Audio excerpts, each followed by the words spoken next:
One man invented a sound that became a $15 billion industry. He never signed a record deal. He never saw a single royalty check from it. And for decades, he could barely afford to keep the lights on. Today, hip-hop sells out stadiums, dominates the charts, and has made dozens of artists billionaires.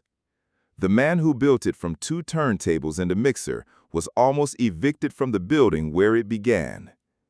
Say his name, DJ Kool Herc. I'm your host. This is Legends Untold, story number 7. Clive Campbell was born in Kingston, Jamaica in 1955. He grew up around sound systems, the massive speaker stacks that powered Jamaican street parties where DJs talked over records to hype the crowd. In 1967, his family moved to the Bronx, New York. He was 12. He carried Kingston's sound system culture with him. He grew tall, fast. Friends called him Hercules. He shortened it, Kool Herc. The Bronx he landed in was being hollowed out. Landlords burned their own buildings for insurance money. Whole blocks stood as rubble. But inside the wreckage, young people were building something out of nothing. Herc was one of them, and he had 2 turntables. On August 11, 1973, Clive Campbell and his sister Cindy Campbell threw a back-to-school party in the recreation room at 1520 Sedgwick Avenue. Cindy needed money for new clothes. She charged 25 cents at the door, 50 cents for boys. Herc worked the turntables. That party is now recognized as the birthday of hip-hop. Here's what made it different. Herc noticed something about the records he played. Dancers didn't care about the verses. They exploded during the break, the short instrumental section where the drums and bass dropped out on their own, stripped down, pure rhythm. The break lasted maybe 10 seconds. Herc wanted to make it last forever. So he bought 2 copies of the same record. He put one on each turntable, and he switched back and forth between the identical breaks, extending that 10-second moment into 5 minutes, into 10, looping it for as long as the dancers wanted to move. He called it the merry-go-round. Today, we call it the breakbeat. It is the foundation of hip-hop production. The dancers who threw their bodies into those extended breaks became known as B-boys and B-girls. Herc gave them that name too. Word spread through the Bronx. Herc's parties got bigger. He built massive speaker towers he called the Herculords. Other DJs pushed the technique further. Grandmaster Flash engineered the technical precision, cueing, mixing, scratching.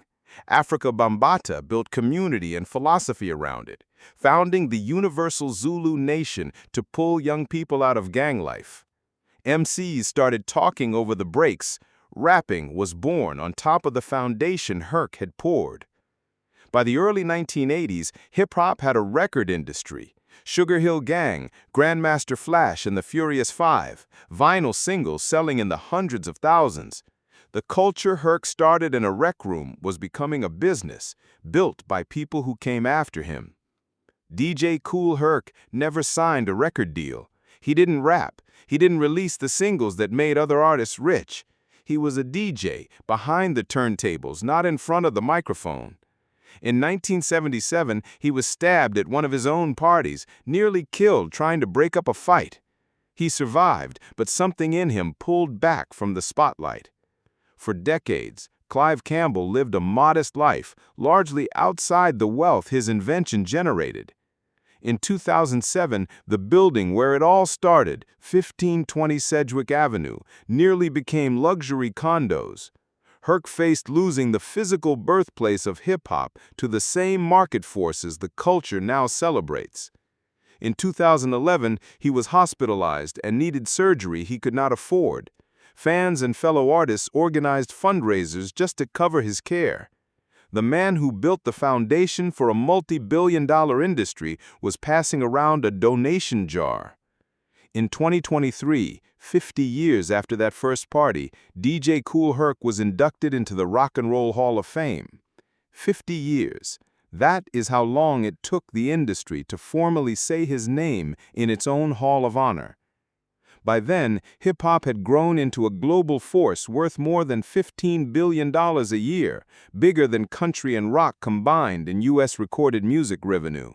Jay-Z, Nas, and a generation of artists built empires on the language Herc invented in a rec room with a mixer and 2 copies of the same record. He built the floor everyone else got rich standing on.